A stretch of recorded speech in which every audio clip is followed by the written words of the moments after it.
la Argentina, Bernard Lahire. Para mí realmente es un placer y un honor establecer este diálogo transatlántico contigo, porque desde mi punto de vista, para muchos y muchas en todo el mundo, tu obra constituye hoy un ejemplo raro en la sociología.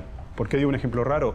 Porque a lo largo de más de 20 libros y de temas diversos como sociología del arte, sociología de la cultura, sociología de la escuela, un interés por las clases sociales, un interés por la cuestión de la dominación, uno ve que tú mantienes un intento, que es el de la sociología clásica, que es de, más allá de la especialización, construir una teoría general, construir una teoría sociológica de alcance vasto. Y en ese sentido, me gustaría que comencemos charlando, discutiendo, que nos cuentes un poco algunos de los conceptos que uno ve como una línea de conducción entre tus distintas obras, en tus distintos temas, y que de algún modo uno ve como una preocupación, si me permitís decir, una obsesión en los diferentes trabajos. Me refiero, por ejemplo, a la idea de conocer lo social a partir de la escala individual, ver los pliegues de lo social y las marcas que dejaron en las trayectorias individuales, construir una sociología psicológica rompiendo las barreras entre las disciplinas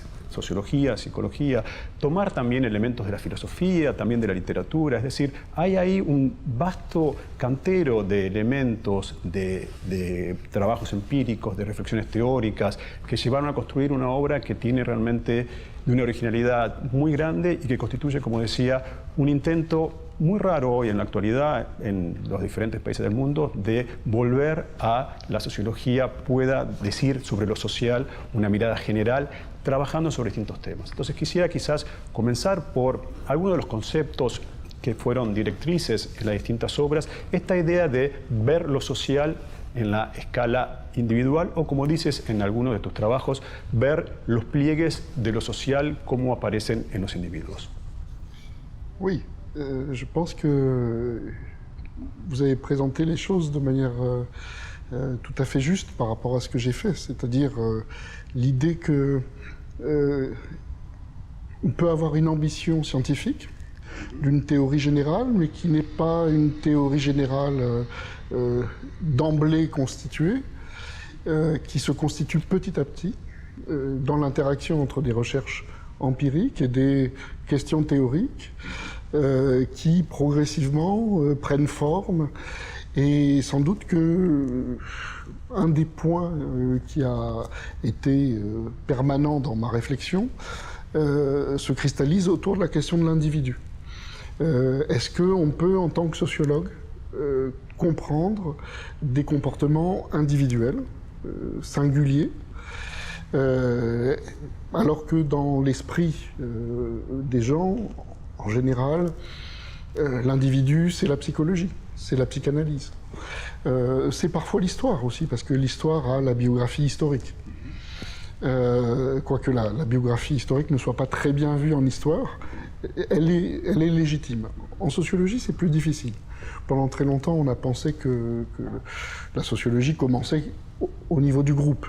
Hein, et on a pensé que social, ça signifiait collectif.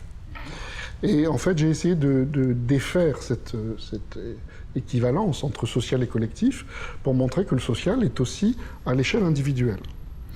Alors, un des auteurs qui a été central pour moi, c'est Pierre Bourdieu, mais j'allais dire dans toute la tradition, depuis Durkheim, mais aussi Weber, tous ces grands fondateurs européens de la sociologie qui se sont posés des questions sur ce que Weber appelait la fabrication des types d'hommes.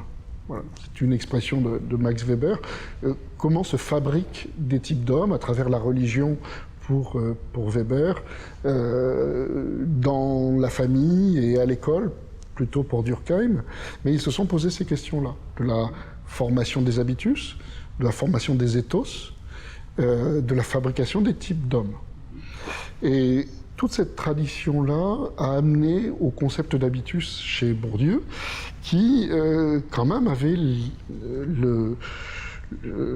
l'ambition de penser les individus comme des petites machines à percevoir le monde, à apprécier le monde, à agir dans le monde. Et donc, ce terme d'habitus a donné un nom à ce qui, en nous, permet l'action, la sensation, l'appréciation, etc. C'est autour de ces questions-là que j'ai fait un certain nombre de recherches, que je me suis interrogé. Et au fond, l'idée, c'était d'arriver à rentrer dans la boîte noire de l'habitus. Parce que Pierre Bourdieu avait plutôt désigné par ce concept un certain nombre de problèmes, mais n'avait pas véritablement travaillé sur la constitution des habitus, sur la fabrication des habitus. Donc j'ai travaillé sur un certain nombre de problèmes qui me permettaient de travailler sur des cas individuels. C'était le cas par exemple d'enfants en réussite scolaire issus de milieux populaires. Donc c'était des cas un peu atypiques statistiquement. J'ai travaillé sur le cas de Franz Kafka, par exemple. C'est une singularité artistique. Donc on peut essayer de comprendre les éléments de sa création littéraire. On peut aussi travailler sur une échelle plus large, mais en se posant des questions de variation des comportements culturels à l'échelle individuelle, ce que j'ai fait dans un ouvrage qui s'appelait la culture des individus. Donc à chaque fois, oui, il y avait cette question de l'individu, de son rapport au social, et d'essayer d'inventer des méthodes, des outils théoriques pour penser sociologiquement l'individu.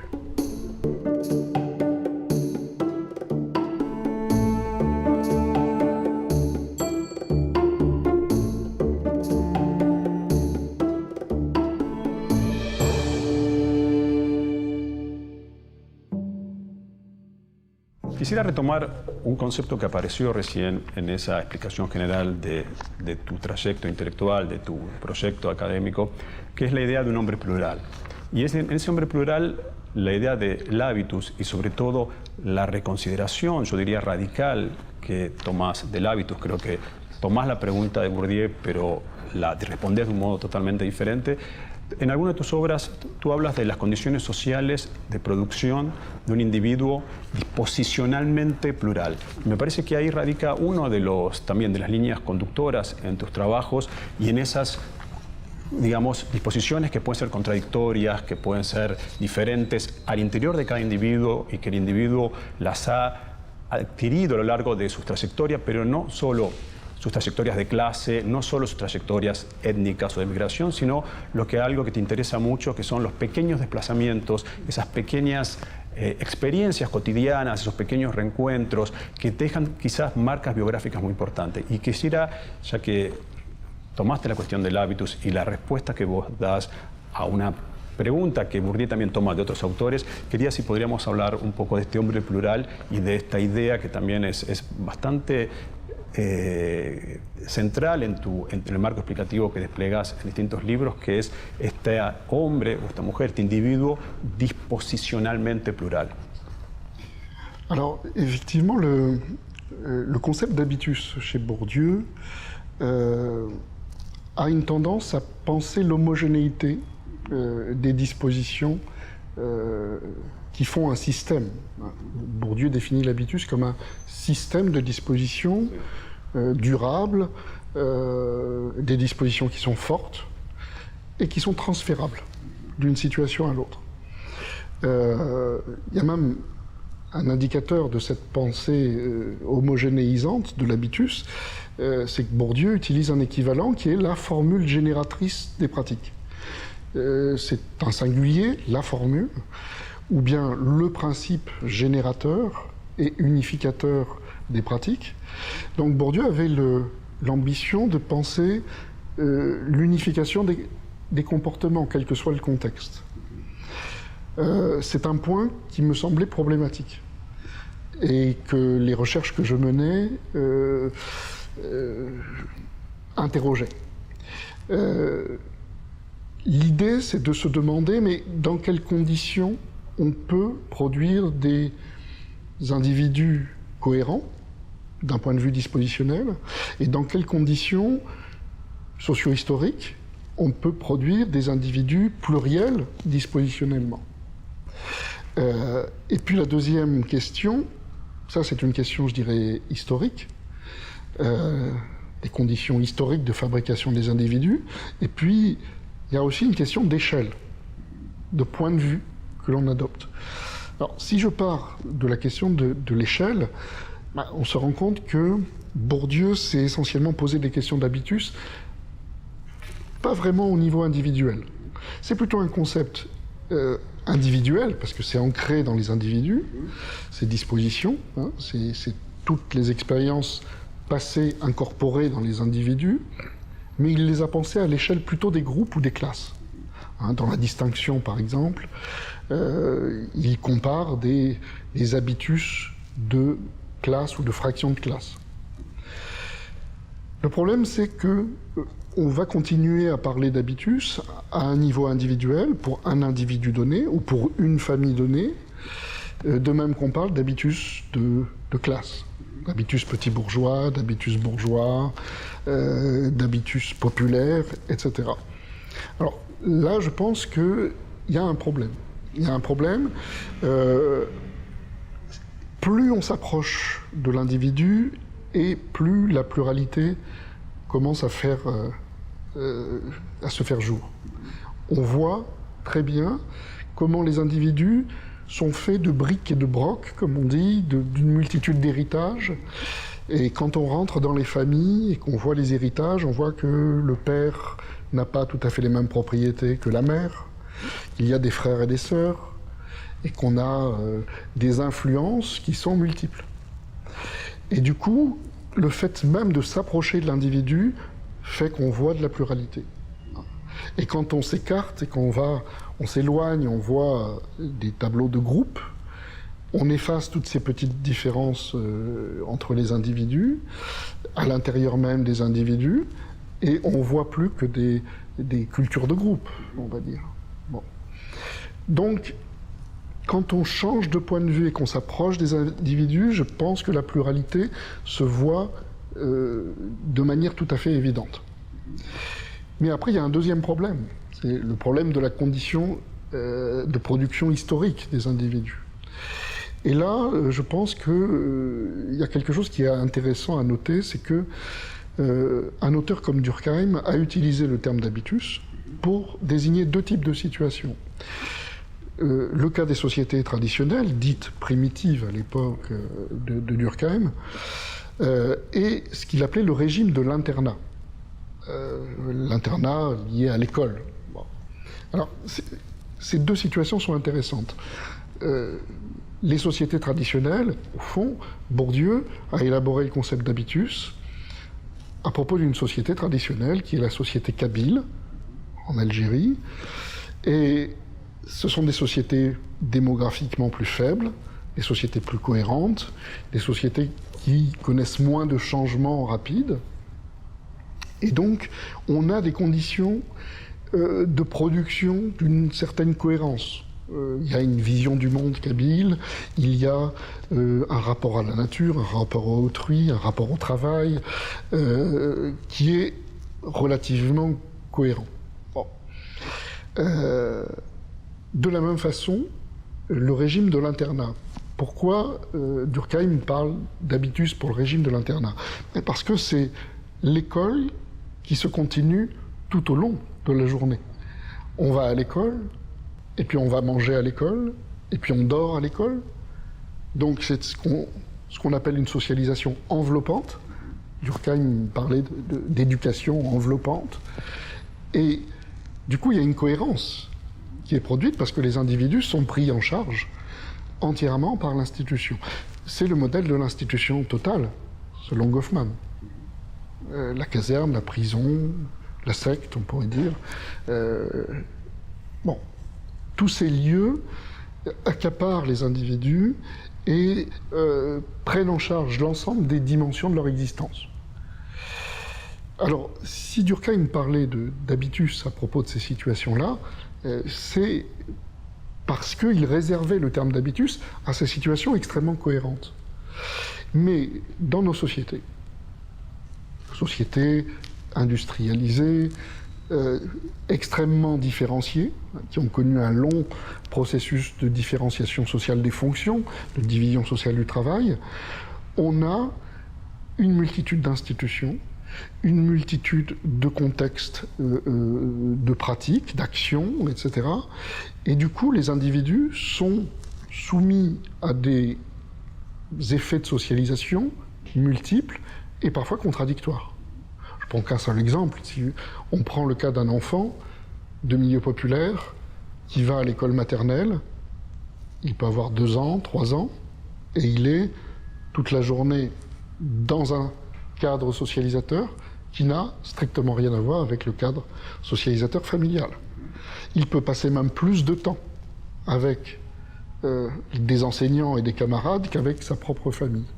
Donc on a une situation qui immédiatement, de manière très précoce, produit des conditions d'une pluralité dispositionnelle. Alors, c'est le cas des grands transfuges de classe, comme on les appelle, c'est-à-dire de gens qui viennent d'un milieu populaire et qui sont devenus de grands patrons ou de grands intellectuels. C'était le cas de Pierre Bourdieu, par exemple. On a des trajectoires comme ça, qui sont des traversées de l'espace social, et ces individus, on sait qu'ils sont porteurs de dispositions multiples, liées à leur milieu d'origine, mais aussi à leur milieu d'appartenance, et du coup, on a des êtres qui peuvent être pluriels et contradictoires, qui peuvent en souffrir d'ailleurs. Beaucoup de transfuges disent la souffrance ou le malheur que ça peut être dans la vie d'être un transfuge, ne sachant pas où exactement est sa place dans la société, comment agir, comment bien se comporter en fonction des situations, etc. Alors, Bourdieu avait en tête ces cas-là, mais il considérait que c'était des cas exceptionnels. Et ils le sont. Ils sont statistiquement exceptionnels. Mais justement, c'est les petits déplacements que vous évoquiez, que j'ai essayé de travailler dans la culture des individus. On voit que le monde social ne cesse de produire des petits déplacements. On va être légèrement plus éduqué scolairement que ses parents. On va connaître des petites mobilités professionnelles. On va, mobilité d'ailleurs ascendante ou déclinante. On peut très bien déchoir, on peut être en ascension. On va être en couple avec quelqu'un qui n'a pas tout à fait les mêmes propriétés sociales que soi-même. On va avoir des amis qui ont des propriétés sociales légèrement différentes des nôtres. Et à chaque fois, il y a des socialisations, je dirais, par frottement, avec des normes qui ne sont pas tout à fait celles du milieu d'origine, et toutes ces petites différences qui ne sont rien, d'une certaine façon. On pourrait les mépriser, on pourrait dire oh, tout ça c'est très secondaire, mais au bout du compte, ça change beaucoup de choses. Hein. Par exemple, les enfants d'ouvriers qui sont restés ouvriers mais qui sont allés un peu plus loin à l'école n'ont plus le même rapport à la culture, n'ont plus le même rapport à l'école, n'ont pas le même rapport à la politique, à la musique, etc. Enfin, il y a des transformations qui se font et les individus intériorisent des dispositions qui sont multiples et parfois contradictoires.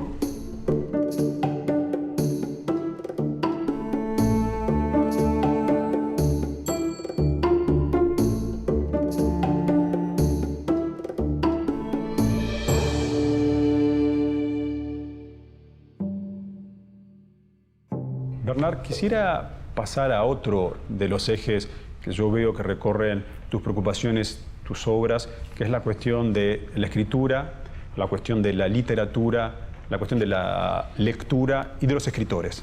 Y uno lo ve, por ejemplo, en la explicación del fracaso escolar como un desajuste entre la escritura de las clases dominantes o el lenguaje exigido por la escuela y el que traen los niños o jóvenes de sectores populares desde sus escrituras domésticas. Uno lo ve también en el intento muy interesante de hacer una reconstrucción biográfica de la obra de un escritor tan particular como Kafka para entender por qué escribió como escribió, y eso creo que es una apuesta sociológica mayor, entender la biografía la biografía sociológica, como la llamas, como una forma de conocimiento, y también la cuestión del iletrismo en otras de tus obras.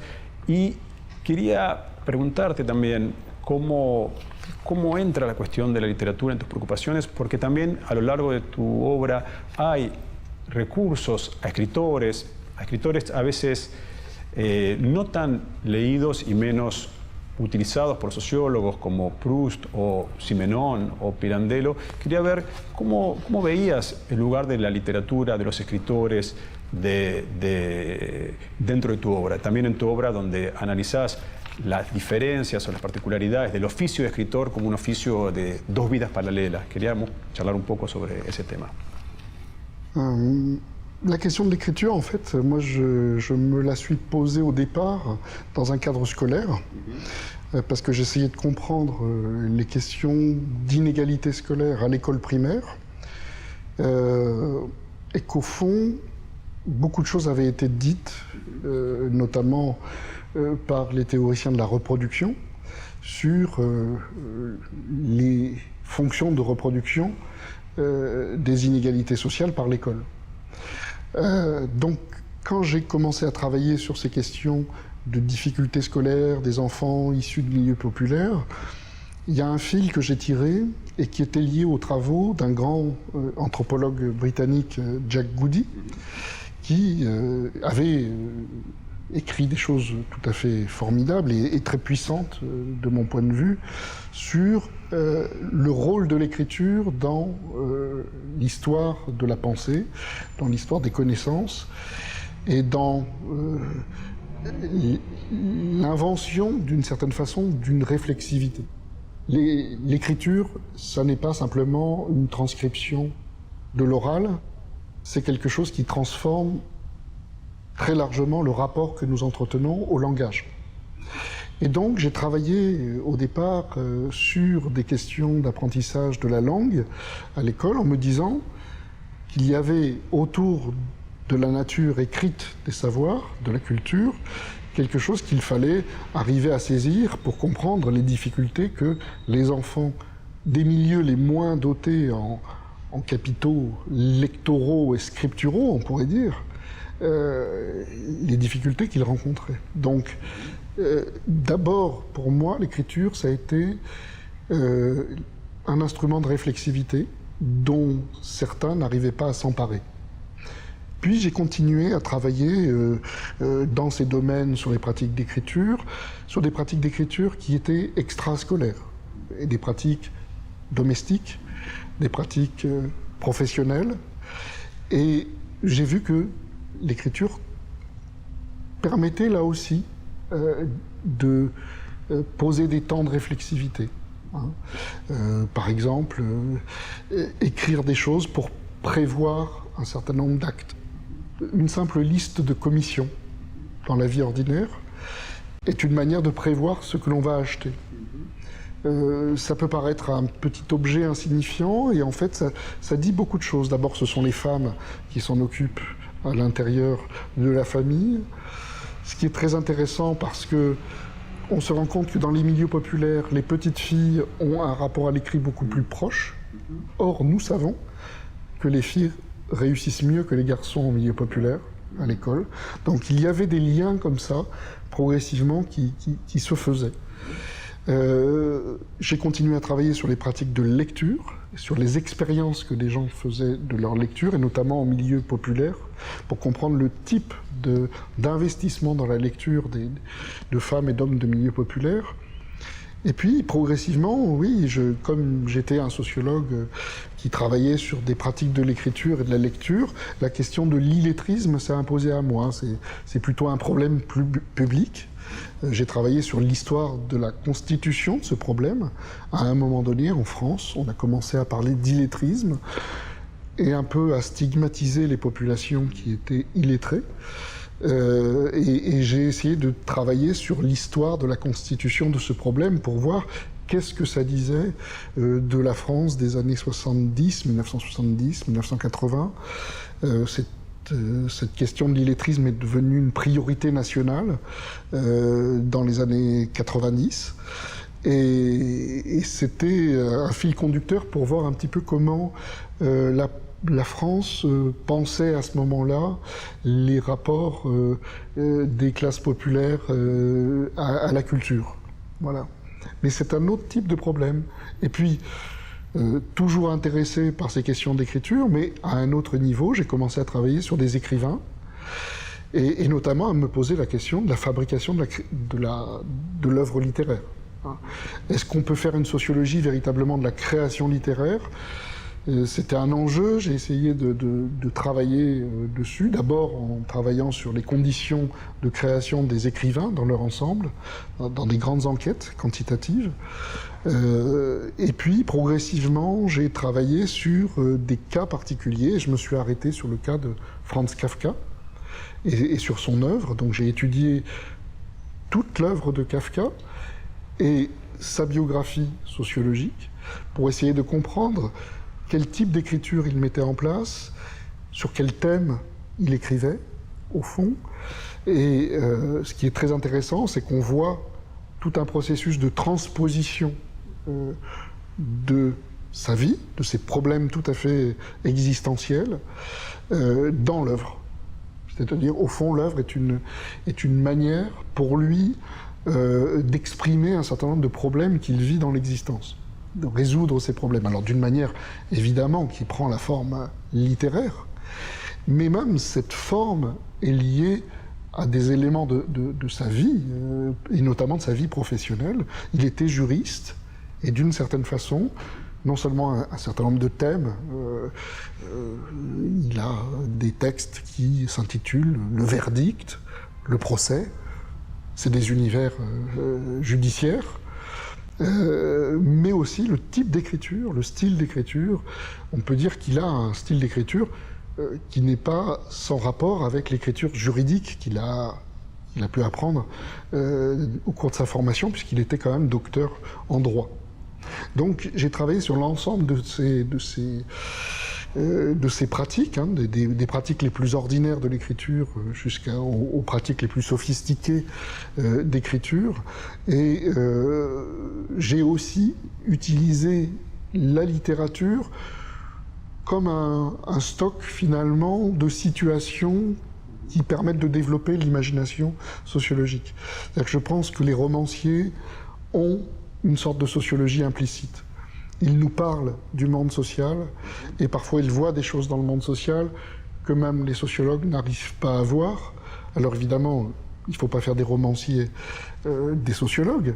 On ne leur demande pas de faire des enquêtes empiriques, rigoureuses, etc. Mais on peut partir de la lecture d'un certain nombre de romanciers pour interroger le monde social. Donc je trouve que la littérature est un puits où on peut aller chercher des types de problèmes qui peuvent vraiment intéresser le sociologue.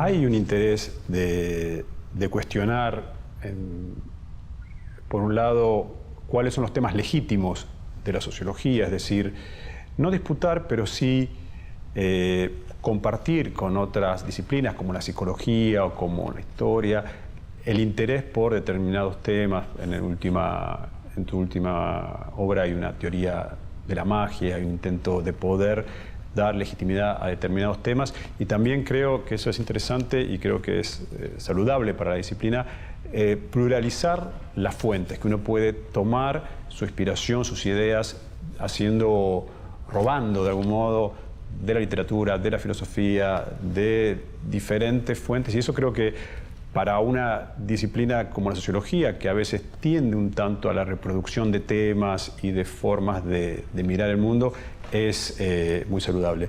Y en ese sentido quería preguntarte o pasar a otro tema que me parece que es central y que está plasmado en libros anteriores, pero sobre todo en el último libro, En defensa de la sociología, que es la relación entre sociología y política. ¿Por qué digo esto? Porque es un tema que, por supuesto, todo sociólogo o socióloga se plantea, que es cuál es su lugar como sociólogo público, qué tenemos para decir en el mundo sobre los problemas que trabajamos. Es un tema que se ha planteado en América Latina desde siempre. Hay como en todos lados, hay una pugna con la economía sobre quién tiene el poder de decisión, una pugna en la que, por supuesto, perdimos. Pero, por otro lado, uno puede pensar que la sociología tiene y ha tenido un lugar en la construcción, al menos, de la mirada sobre determinados problemas públicos, en particular sobre problemas sociales. Ahí yo diría, cuando uno mira los medios de comunicación, hay una cierta sociologización de los problemas sociales donde no está ausente las causas sociales de esos problemas. Esas causas sociales que en tu obra tratas de defender a partir de un ataque de lo que llamas, o lo que se ha atacado como una cultura de la excusa, como si la sociología fuera una excusa para negar la responsabilidad individual. Y ese ataque me parece sumamente interesante pensarlo porque, por un lado, parte de un optimismo, es decir, parte de pensar que si alguien nos ataca, es que somos un peligro para alguien, lo cual cuando yo leí el libro decía, bueno, ¿será así? ¿Seremos considerados un peligro para alguien?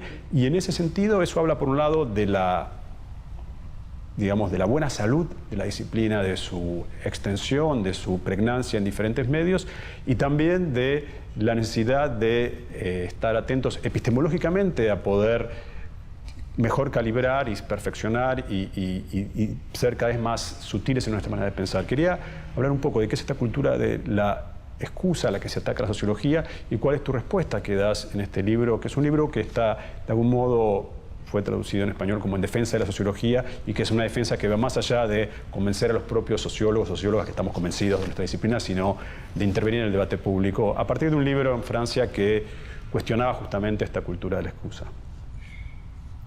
Alors, évidemment, quand on est attaqué, au départ, on se dit oh, on est encore attaqué. Voilà. Et on a tendance à avoir une vision négative. En se disant les sciences sociales sont mal aimées, elles sont toujours stigmatisées, etc. Et puis effectivement, on se rend compte que si les sciences sociales sont attaquées publiquement, ce qui est relativement nouveau dans l'histoire de la sociologie française, c'est assez récent qu'on ait ce genre d'attaque. Depuis le début, la sociologie dérange, la sociologie met beaucoup de gens en crise, elle est détestée, elle est... bon, c'est une science qui dérange, comme disait Bourdieu. Elle parle des rapports de domination, elle parle d'inégalité, elle va mettre son nez là où les gens ne veulent pas qu'on aille voir. Donc, bon, elle dérange beaucoup de gens. Mais on l'a plutôt méprisée qu'on l'a vraiment attaquée. Quand on l'attaque, c'est que, elle pose problème et qu'elle est présente. Donc effectivement, je pense que les attaques auxquelles j'ai essayé de répondre dans ce dernier livre sont des attaques qui sont liées à une présence des sociologues, mais plus généralement des chercheurs en sciences sociales, dans le débat public. En France, dans beaucoup de radios, publiques ou privées, dans les télévisions, dans la presse, principalement, je dirais, les sociologues, les politistes, les anthropologues, les historiens sont en permanence invités pour donner leur expertise sur tel ou tel problème social. Et c'est donc le signe d'une vitalité. Je pense que si on repartait en arrière dans les archives de la télévision, on verrait que, au fond, les gens qui étaient présents à une époque dans le débat public, c'était essentiellement des philosophes, quelques économistes, des hommes politiques, mais pas de sociologues, très peu d'anthropologues. Et du coup, il faut prendre la mesure, effectivement, de cette montée en puissance des sciences sociales. Donc, à la fois, je pense qu'il faut réagir aux attaques. Quand on nous dit que nous participons à une justification des actes criminels, par exemple, quand nous essayons de comprendre la logique de production des actes criminels ou la logique de production des attentats, on nous taxe finalement de justification. On dit qu'on excuse, on dit que l'on est du côté des bourreaux alors qu'il faudrait être du côté des victimes. Bon. Mais ce que fait le sociologue, ce que font les chercheurs en sciences sociales, ça n'est pas excuser ni justifier, c'est étudier l'état des choses, que l'on soit bourreau, victime, voilà. Il faut étudier ce que les gens font, ce qu'ils pensent, pourquoi ils sont amenés à faire ce qu'ils font, et on le fait pour tout autre sujet, on le fait aussi pour ces sujets-là. C'est à chaque fois quand il y a des questions de délinquance, de criminalité, de terrorisme, que le pouvoir revient sur ces questions-là, de culture de l'excuse, de vous justifier les actes criminels, etc. Donc là, il faut se battre, il faut revenir en disant mais la sociologie ne justifie rien, n'excuse rien, elle fait son travail, et elle fait un travail qui est utile. C'est comprendre les logiques de production de la criminalité ou des attentats, et c'est donner la possibilité aux acteurs politiques de s'emparer de ces résultats pour inventer des politiques qui permettent de contrecarrer les logiques qui ont produit ces actes criminels ou délinquants. Donc c'est tout sauf irresponsable que de faire ça, alors que souvent le rapport des hommes de pouvoir aux intellectuels, c'est de nous considérer comme des gens irresponsables. Je pense au contraire que les sciences sociales sont extrêmement responsables. Elles participent à la vie de la société. Et quand elle se veut démocratique, elle a besoin d'instruments de pensée tout à fait rigoureux, elle a besoin de résultats de recherche un peu sûrs, par des gens qui connaissent les domaines sur lesquels on doit prendre des décisions. Et si on ne s'appuie pas sur ces données-là, alors on fait de la politique d'amateur, d'une certaine façon.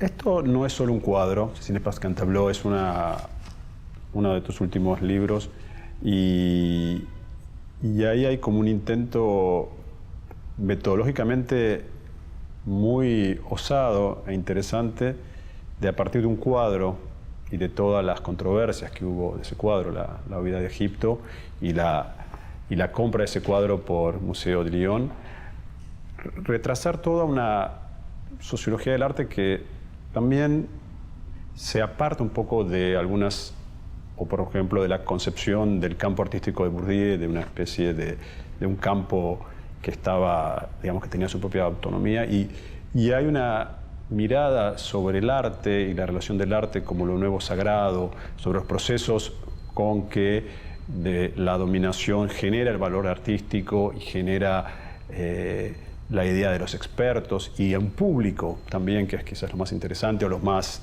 revulsivo para pensar que seguimos, lo digo en primera persona de plural, esa jerarquía de arte y ciertas ideas sobre qué es la democratización de la cultura, qué es un acceso a los bienes culturales legítimos por parte de los sectores populares. Y en ese libro, que tiene cuestiones muy particulares, como por ejemplo una sociología de la magia, una teoría, quería preguntarte este interés por la sociología del arte y por esta relación entre dominación, sagrado y arte como un trípode que ayuda por un lado a pensar algunos de los terrenos de los que también los sociólogos formamos parte, que es esta sacralización de la cultura como algo efectivamente bueno, liberador y democratizador, y cómo se escribía un poco este trípode entre lo sagrado, el arte y la dominación en tu mirada. Alors ça, c'est une affaire très très difficile à développer. Moi, j'ai travaillé beaucoup sur une histoire de controverse, effectivement, d'un tableau, ou de plusieurs tableaux, qui étaient en concurrence. Tableau de Nicolas Poussin. Bon. Donc au départ, c'est simplement l'histoire d'une controverse. J'aurais pu écrire un article sur ça. Et puis, j'ai fait un gros livre, parce que la recherche a pris une ampleur que je n'imaginais pas moi-même au départ. J'ai essayé de comprendre au fond ce qui se passait avec ces tableaux, qui passaient de tableaux insignifiants à des tableaux qui valaient des millions et des millions d'euros, de tableaux considérés comme laids à des tableaux considérés comme des chefs-d'œuvre. Donc tout ça est un peu bizarre. Voilà. Au fond, je pars de ce qui m'apparaît comme bizarre, et j'essaye de garder un regard naïf sur ces choses-là. Pourquoi on met autant de valeur dans l'art? Voilà. Et de valeur au sens esthétique, mais aussi économique. À partir du moment où vous dites qu'un objet, cette peinture, est de Nicolas Poussin, tout change. C'est comme une baguette magique. Vous avez un crapaud, vous avez la baguette magique, et c'est un prince qui apparaît. C'est ça. Et qui a le pouvoir de faire fonctionner la baguette magique? Des historiens d'art, très peu nombreux, des grands experts internationaux, qui se battent entre eux pour dire « ceci est un Poussin, ceci n'est pas un Poussin ». Et ils se battent avec beaucoup d'instruments, avec des analyses en laboratoire, etc. Donc tout ça est un peu étrange, au fond. Très peu de gens parlent de l'émotion qu'ils ont avec le tableau. Et on ne parle plus de la beauté du tableau. On parle juste de sa valeur, de est-ce qu'il est de Nicolas Poussin ou pas. Et si c'est de Nicolas Poussin, d'un coup, ça devient formidable. Et donc, j'ai fait un travail de régression historique, comme on dit. C'est-à-dire que je me suis demandé, mais quelles sont les conditions historiques pour qu'on en arrive à ça? Pour qu'aujourd'hui, faire venir un tableau dans un musée des Beaux-Arts à Lyon, l'acheter 17 millions d'euros, ce soit un enjeu de politique municipale, de gloire nationale, des enjeux évidemment économiques pour les gens qui l'ont vendu, des enjeux publicitaires. Bon, c'est pour ça que le titre du livre, c'est « Ceci n'est pas qu'un tableau », ça n'est pas que de l'art, c'est bien autre chose. C'est de la politique, c'est de l'économie, c'est beaucoup d'enjeux finalement qui entourent l'art. Mais l'art en lui-même, pourquoi Nicolas Poussin? Pourquoi Nicolas Poussin a cette valeur-là? On voit que c'est un univers hiérarchisé et qu'on a constitué des hiérarchies où Nicolas Poussin a une très bonne position.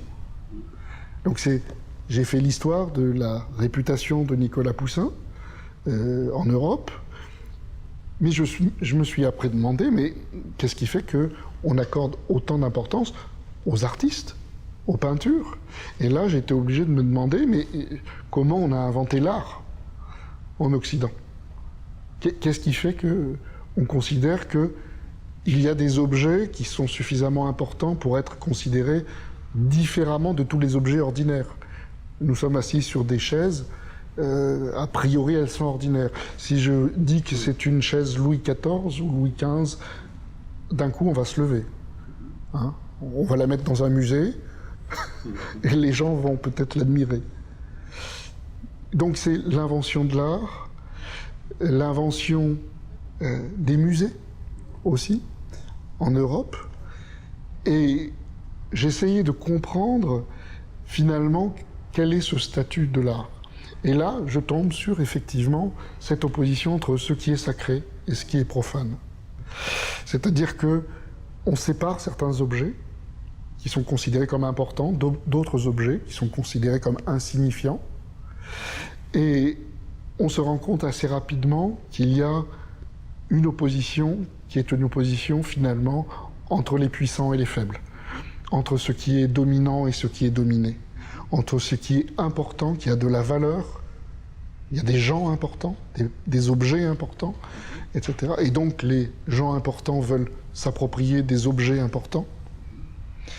Les pays veulent s'approprier des objets importants pour faire venir des gens en France admirer la Joconde, un tableau de Nicolas Poussin, etc.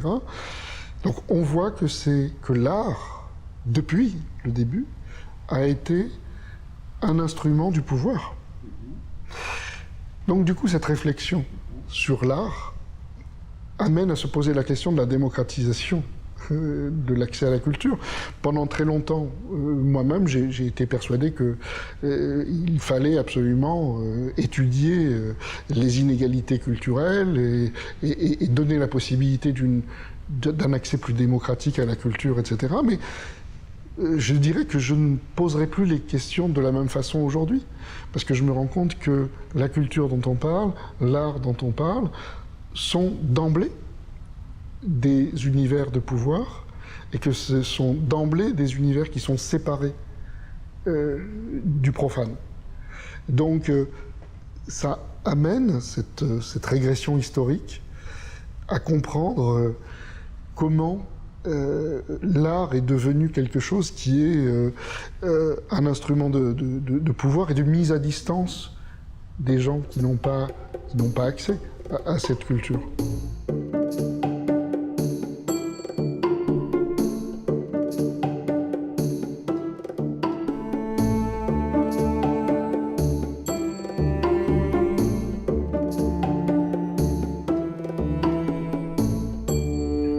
Creo que hemos recorrido muchos temas que son de interés para la sociología, para las ciencias sociales, pero sobre todo para la sociedad en general, de la política, de la escuela, de las formas en que el mundo de algún modo funciona hoy. Y queremos agradecerte esta presencia, este diálogo transatlántico, desearte mucha suerte en las actividades en Argentina y volver a verte muy pronto por aquí. Gracias.